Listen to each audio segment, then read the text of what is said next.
Radio free Rohingya.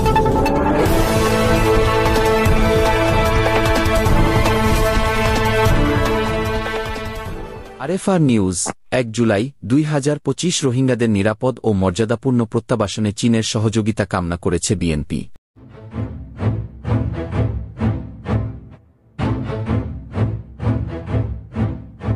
Dhaka, মিয়ানমারের Rakhine রাজ্যে রোহিঙ্গা শরণার্থীদের নিরাপদ, স্বেচ্ছায় ও মর্যাদাপূর্ণ প্রত্যাবাসন নিশ্চিত করতে চীনের আরও শক্তিশালী ও সক্রিয় ভূমিকা চেয়েছে বাংলাদেশ জাতীয়তাবাদী দল বিএনপি। বিএনপির মহাসচিব মির্জা ফখর ইসলাম আলমগীর সম্প্রতি চীনে ৫ দিনের সরকারি সফরের সময় এই আহ্বান জানান। ৯ সদস্যের বিএনপি প্রতিনিধি দলটি communist party of China CPC এর আমন্ত্রণে ২২ জুন থেকে চীন সফর করে। ঢাকার গুলশানে বিএনপি চেয়ারপারসনের কার্যালয়ে আয়োজিত এক সংবাদ সম্মেলনে মির্জা ফখর ইসলাম বলেন, আমরা চীনের কাছে আরও কার্যকরী ভূমিকা পালনের আহ্বান জানিয়েছি, যাতে রোহিঙ্গা জনগণ স্বেচ্ছায়, নিরাপত্তা ও মর্যাদার সাথে তাদের মাতৃভূমিতে ফিরে যেতে পারে। তিনি আরও জানান, চীনা কর্মকর্তারা এই আহ্বানকে ইতিবাচকভাবে গ্রহণ করেছেন এবং মিয়ানমারকে দ্রুত ও শান্তিপূর্ণভাবে প্রত্যাবাসন প্রক্রিয়া শুরু করতে রাজি করানোর জন্য তাদের অব্যাহত প্রচেষ্টার আশ্বাস দিয়েছেন। রোহিঙ্গা প্রত্যাবাসন নিয়ে মিয়ানমারের সঙ্গে আন্তরিক ও সক্রিয়ভাবে কাজ করার প্রতিশ্রুতি দিয়েছেন চীনা কর্তৃপক্ষ, বলেন ফখর ইসলাম। বিএনপি মহাসচিব আরও বলেন, এই সফরের মাধ্যমে বিএনপি ও চীনের কমিউনিস্ট পার্টির মধ্যে সম্পর্ক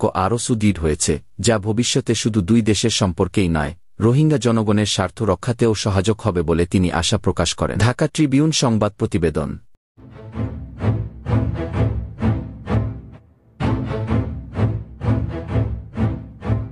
আরএফআর নিউজ পরিস্থিতি পর্যবেক্ষণ করবে এবং আরও তথ্য পাওয়া গেলে আপডেট প্রদান করবে।